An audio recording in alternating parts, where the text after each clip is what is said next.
David. Retour des vraies voix avec Philippe Bilger, Françoise Degois, Philippe Deveul. On écoute Aymeric Caron dans un document qui date de 2017. Quand vous voulez instaurer un permis de voter, le citoyen inculte et irresponsable n'aura plus voix au chapitre.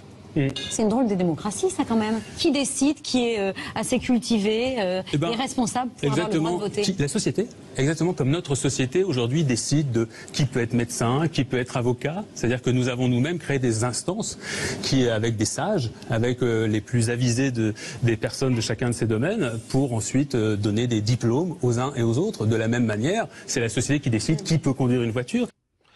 Et on écoute Aymeric Caron ce matin dans ce studio, dans le grand matin de Patrick Roger et Cécile de Ménibus. Ce permis de voter, il existe déjà. C'est la majorité. Oui, bien sûr. Non, bien sûr. Il est aujourd'hui à l'œuvre. Simplement, il y a un seul critère qui le détermine, c'est l'âge. Mais pourquoi le législateur a-t-il instauré ce critère de l'âge, à votre avis? Pourquoi on ne vote pas à 8 ans, à 9 ans, à 10 ans? Parce que, évidemment, on n'a pas les capacités, on est un peu irresponsable, en fait. Voilà, vous avez résumé. Le permis de voter, je le répète, est aujourd'hui en action. Ce que je disais simplement, c'est que le critère était trop limitatif et qu'il faudrait un jour revoir ces critères. Revoir les critères. Oui, c'est un peu un permis de voter. Alors aujourd'hui, c'est qu'une question d'âge et de ne pas être privé de ses droits civiques, si par exemple on a alors qu'on peut être candidat avec un casier judiciaire. Vous vous rendez compte à quel point c'est vrai. Le permis d'être candidat. On est entièrement d'accord, et d'ailleurs j'allais le dire. Alors ça tombe bien, mais on peut être candidat en ayant en ayant un casier judiciaire. Alors on a connu un suffrage limitatif, c'était le suffrage censitaire au 19e siècle, où il fallait avoir payé un certain montant d'impôts. Quels seraient les critères? Un questionnaire à l'entrée du bureau de vote où on vous demande, je sais pas, le déficit public, qui était président de la République en 1975. Je pense que ça peut Vraie être question, chose, un test de QI, pourquoi pas, après tout. Non, je pense que vous vous trompez. D'où notre premier débat, comme le demande Aymeric Caron, faut-il un permis de voter? Vous êtes 91,2% à dire non. Avec nous, Jean-François Amadieu, sociologue, directeur de l'Observatoire des discriminations à l'université Paris-1 Panthéon-Sorbonne, auteur du livre La société du paraître, les beaux, les jeunes et les autres. Et je dois dire que les vraies voix sont plutôt dans les beaux et les jeunes, mais on aime les autres également. Bonsoir Jean-François Amadieu. Bonsoir. Cette proposition date de 2017. Alors, on a entendu ce matin qu'il faudrait revoir les critères. Qu'est-ce qu'on pourrait faire pour revoir les critères, à part le critère d'âge et évidemment de ne pas être privé de ses droits civiques si on a subi une condamnation? Jean-François Amadieu.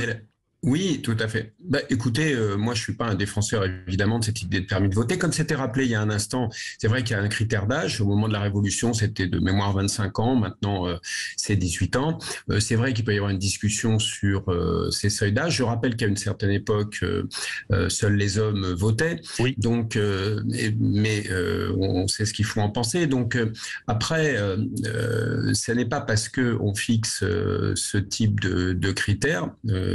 Il est vrai avec une discussion par exemple sur l'âge, à partir duquel on considère que quelqu'un peut voter, mais ça ne veut pas dire que pour autant il faut trouver d'autres critères, accepter d'autres critères, car là l'exercice se complique sérieusement.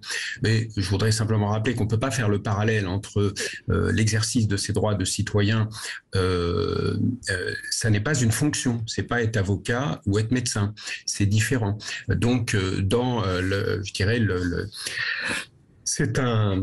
c'est la conception de notre République, un homme, une voix, et ça, on ne peut pas le soumettre à des critères. Alors évidemment, tout le monde aura compris que si les critères doivent être définis en fonction du niveau d'instruction, ou comme vous le disiez à juste titre, du QI ou du niveau de revenu, là évidemment, on comprend que c'est totalement invraisemblable. On ne voit pas très bien comment ce serait imaginable, et surtout le problème posé. En l'occurrence, je crois que celui qui défend cette proposition et qui sera candidat aux législatives l'incarne un petit peu. Ça reste quand même une façon de rejeter tous ceux qui, par leur niveau d'instruction ou leur catégorie socio-professionnelle, n'auraient pas le droit de vote. Donc ça, c'est quand même un peu assez choquant. Philippe Bilger. Vous avez, Jean-François Amadieu, j'approuve totalement la distinction que vous faites entre les professions qui exige évidemment un permis, si je peux utiliser le terme, de la démocratie qui offre aux citoyens l'honneur de l'être. Ça n'a rien à voir. Deuxième élément, est-ce que vous ne croyez pas qu'au fond, derrière ce permis de voter et derrière toutes les volontés d'entrave à une liberté totale, il y a précisément une sorte de détestation de ce que l'imprévisibilité, la liberté de la démocratie peut avoir d'insupportable, et que, mon Dieu, comme on aimerait l'encaserner pour être sûr qu'elle aille dans le sens qu'on souhaite. Jean-François Mathieu. C'était la fameuse idée de la tyrannie, comme on dit, des majorités inconscientes. Au fond, seule l'élite et seule une minorité suffisamment éclairée peut prendre les décisions. Et pour le reste, on considérait que les gens n'auraient pas cette possibilité. Mais ça n'a strictement aucun sens, car en effet, comme vous le disiez très bien tout à l'heure, en évoquant la question du QI ou les niveaux d'instruction, je ne vois vraiment pas quels critères on peut utiliser. Vous voyez, pour un permis de conduire, on peut en juger par un test que vous faites passer ou par le fait que vous maniez bien le volant, que vous connaissez votre code de la route. On peut imaginer de demander si les gens connaissent les institutions de la République avant de voter, mais je ne vois pas quel type d'examen, d'épreuve on pourrait imaginer. Ça, c'est quand même extrêmement... autant le dire, c'est surréaliste. Françoise Degois. D'abord, bonjour Jean-François. D'abord, le QI, c'est une invention de Philippe David. Ah non, mais j'ai posé des questions, le QI, etc. Sois sympa, laisse-moi finir. Ça, c'était présupposition. Émeric Caron n'a jamais parlé de ça. Petit 1. Deuxièmement, on revient en 2017. Cette vidéo qui a été ressortie, on sait très bien, elle a été ressortie par un journaliste de Figaro, elle a été reprise par toute la Macronie sur le mode regarder ce que c'est la France insoumise, etc. 2017, Émeric Caron défend un livre qui s'appelle Utopia, dans lequel il imagine comment on pourrait ressourcer la démocratie. Ce n'est donc pas un programme politique, c'est une vidéo qui date de 2017. Et ce matin, j'écoute Sud Radio, qui est ma radio, il n'a pas dit... rien, que les gens soient clairs. Ça, c'est les projections de Philippe David sur le QI, il n'a jamais parlé d'examen à l'entrée d'un bureau de vote. Ça, je le redis. Moi, je suis complètement... il faut avoir une exemplarité, etc. Il n'a jamais parlé de ça. Donc, vous pouvez extrapoler Philippe David. Il n'est pas question de QI, d'examen. Mais c'est pas ça, c'est moi qui parle de revoir les critères. Non, mais je le dis. Deuxièmement, il parle de revoir des critères sur la radio. Je termine. C'est trop. Soyons clairs. Moi, je suis d'accord avec tout ce qui a été dit. Au-delà de ça, je suis tout à fait d'accord avec Philippe. C'est une aberration d'imaginer un permis de voter. En revanche, moi, je pense que le vote obligatoire, ça peut être une piste. Vous voyez, à partir du moment où on met en face la reconnaissance du vote blanc. C'est-à-dire que la reconnaissance du vote blanc, aujourd'hui les votes blancs, vous le savez très bien, Jean-François, sont comptés, mais ils comptent pour rien. D'ailleurs, on ne sait pas trop les votes blancs, les votes nuls. L'Assemblée nationale a refusé, il y a quelques années, que soient installés devant les isoloirs les bulletins blancs avec le même grammage, etc. Parce qu'ils ont tous eu peur, évidemment, les députés, que tout le monde plonge et mette son main. Donc moi, je pense qu'il faudrait, s'il y a quelque chose à revoir, c'est peut-être dans ce domaine obligatoire, mais en parallèle, la reconnaissance du vote blanc, à ce sens que si, par exemple, c'est comme un vote de conseil d'administration, si vous n'avez pas atteint le quorum, c'est-à-dire 30% du corps électoral qui a voté ou qui n'a pas voté blanc, eh bien, on refait l'élection. Moi, je suis absolument favorable à ça. Comme je suis favorable à des référendums de révocation. Voilà. Mais je ne crois pas du tout, je pense qu'il a pataugé Émeric Caron là-dessus, et je ne crois pas du tout qu'on soit dans l'idée de mettre un examen à un QI. Mais si tel était le cas, évidemment, nous monterions à la barricade contre ça. À la barricade. Jean-François, c'est votre côté révolutionnaire. Jean-François Amadieu. Tout le monde a le droit de voter, ça n'existe pas, l'élite. Non, c'est vrai que Françoise, vous indiquiez à juste titre que la notion de QI n'a pas été abordée, mais en revanche, ni d'examen. Il me semble que... Oui, mais celle de culture, je crois, ou d'inculture. C'est moi qui l'avais dit, on fait un quiz, par exemple, en du bureau de vote. Non, mais culture, inculture, ça date de 2017, non, il n'a pas dit ça non plus ce matin sur Sud Radio. Ah non, mais il avait dit ça en 2017. Mais alors, il défendait, je le redis, bon sang, mais soyons, on va démonter les choses. Il défendait son bouquin Utopia, parce qu'il a essayé de faire un truc avec moins de talent que Thomas More, bien sûr. Alors, il défendait son bouquin en disant, voilà comment... Donc, il faut vraiment remettre les choses dans Jean-François Amadieu. pas un point de vue politique. Émeric Caron de 2017, c'est pas le candidat d'aujourd'hui. Ouais, mais d'ailleurs, il a dit que c'était pas. Il a dit que c'était pas. Il n'a pas parlé de ça. Mais on va faire laisser répondre Jean-François Amadieu. Pourquoi s'énerver? Jean-François Amadieu. C'est bizarre quand même de s'énerver. Parce que c'est une cabale dans laquelle vous tombez. Jean-François Amadieu. Non. Oui, mais en l'occurrence, la cabale ne tombe pas sur n'importe qui, et c'est vrai que c'est des voilà. Donc je pense que c'est aussi des prises de position qui vont, je dirais, c'est quelqu'un qui tend la joue pour se faire battre. J'allais dire que voilà, parce que dans la façon de le faire ou de chroniquer ou de prendre des positions, c'est souvent un peu borderline. Et donc effectivement, mais peut-être que derrière cette notion de permis de voter, il me semble que là, en l'occurrence, il y aurait l'idée que ceux qui pourraient voter, c'est pas ceux qui seraient forcément les plus intelligents, mais ceux qui non seulement connaîtraient les institutions de la République, mais si je comprends bien, ça pourrait être ceux qui respectent les valeurs de la République, les connaissent, des choses comme ça. C'est ce qui me semble être derrière ce qui est indiqué, et c'est pas forcément l'examen de culture générale qui est en cause. Si j'ai bien compris, et si je suis en train de faire l'exégèse de ce qui a pu être pensé par Émeric Caron, ce qui est quand même un exercice un peu délicat. Mais c'est un peu ça, si je crois comprendre ce qui est derrière ce type de position. Il est mal parti, en tout cas, pour son élection, ça c'est sûr. Pour moi, en l'état, il n'y a rien à changer, parce que tout le monde a le droit d'aller voter, du moment qu'on n'est pas privé de ses droits civiques par une décision judiciaire complémentaire, souvent qui vient à la suite d'une condamnation pénale.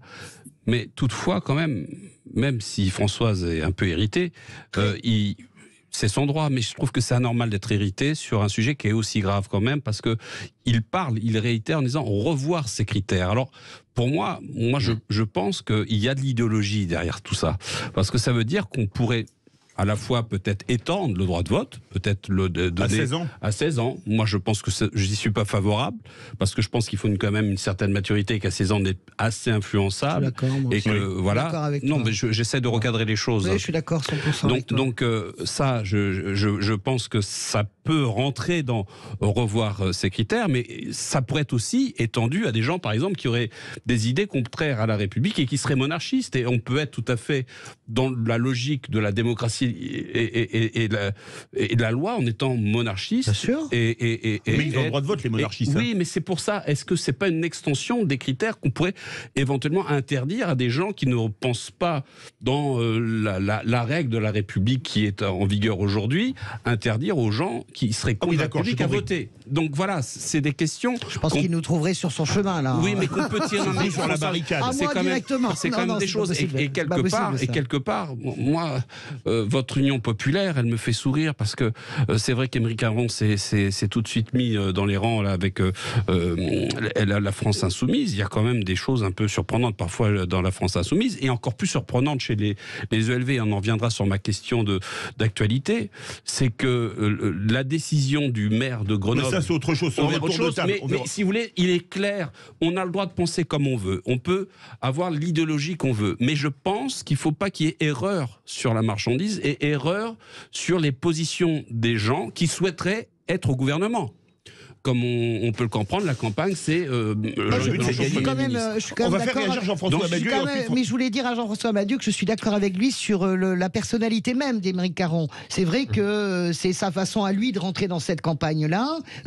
Mais à son corps défendant, je le redis, parce que cette vidéo, je le redis, tous les journalistes d'ailleurs dignes de ce nom ont retiré cette vidéo parce qu'ils ont compris qu'ils s'étaient fait un peu avoir par le Figaro, etc., etc. Ils ont compris, donc ils ont retiré cette vidéo parce que ce n'est pas honnête intellectuellement, mais je vous rejoins sur la personnalité assez particulière d'Émeric Caron, auquel je dis, s'il nous écoute, si tu veux être élu, si tu veux, ça serait bien déjà que tu changes de ton.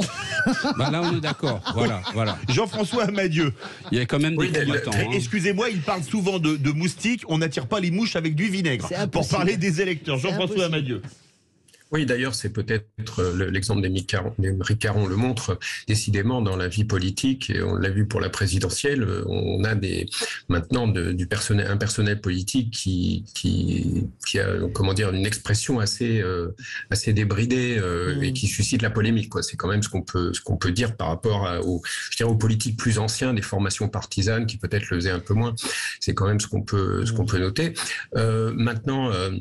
Peut-être que si je peux prolonger ce que vous disiez, je me demande ce qui n'est pas sous-jacent à cette idée de permis de voter, ce serait pas aussi le fait que finalement actuellement il y a déjà des privations des droits civiques qui sont possibles, mais c'est les juges qui en décident. Je parle sous le contrôle de l'avocat qui est là. On a un avocat et un avocat général, c'est digne d'une cour d'assises ici. Voilà, donc c'est parfait. Nous, on est mais donc je me demande dans quelles conditions il n'y aurait pas l'idée d'étendre et de faire en sorte qu'on étende les infractions pénales susceptibles d'entraîner la privation du droit de vote, et qu'au fond, avec ce raisonnement-là, on peut aller assez loin. Si on y réfléchit 2 secondes, il est tout à fait possible. Enfin, je ne le défends pas, mais je dis que ça pourrait être évidemment imaginé dans ce sens. Philippe Bilger, je vous ai entendu, vous voulez dire quelque chose a priori? Non, je disais qu'un avocat général et un avocat, ça fera peut-être un juriste tout de même. On a donc compris qu'un avocat général, c'est un demi-juriste, et un avocat, c'est un demi-juriste. Et est-ce que quelque part, finalement, s'il y a des gens qui avaient proposé, alors je ne sais plus, il y a quelques années, qu'on donne le droit de vote aux enfants dès la naissance jusqu'à la majorité pour les parents, est-ce que ce serait une bonne idée ou pas? Jean-François Amadieu.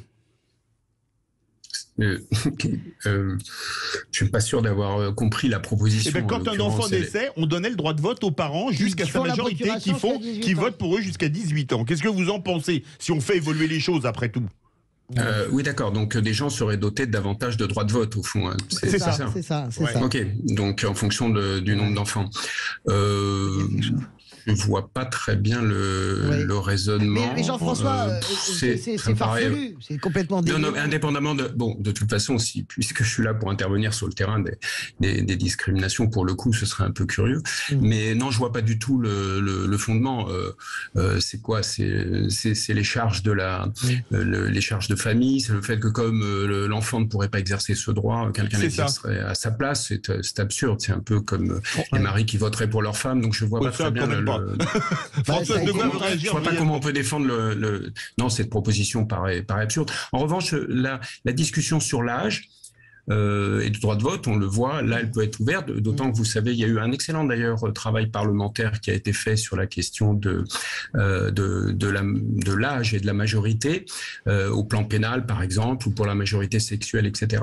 C'est une question qui a été plutôt bien traitée, qui est très importante, parce que il y a aussi des évidences scientifiques à ce sujet. Qu'est-ce que c'est que la maturité? À quel moment on considère qu'on est en capacité, en effet, de voter ou d'avoir des relations sexuelles, ou etc.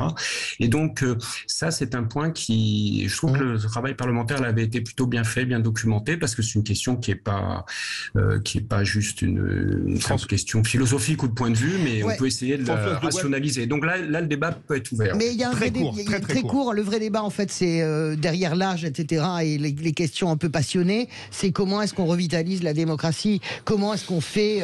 C'est ça le sujet. C'est quand même une vraie obsession française dans le bon sens du terme. Tirage au sort du Sénat. Je reprends tout le travail de Pierre Rosanvallon sur ces questions-là. En fait, derrière tout ça, il y a ce questionnement, comment on revitalise la démocratie, oui ou non? Vous êtes d'accord avec ça, Jean-François? Très court, Jean-François Amadieu. Question obsessionnelle française? Oui, ça, je dirais que c'est un peu un serpent de mer. Et puisque vous parlez du Sénat, c'est vrai que le mécanisme de vote au Sénat est un peu particulier, et là, mériterait peut-être d'être réformé, ça c'est sûr. On fera un débat. On fera un débat sur le Sénat. Merci beaucoup, Jean-François Amadieu, sociologue, directeur de l'Observatoire des discriminations de l'Université Paris 1 Panthéon-Sorbonne, auteur du livre La société du paraître, les beaux, les jeunes et les autres. Une petite chronique de Philippe Rossi, ça vous dit? Oui. Eh bien, c'est tout de suite les vraies voix.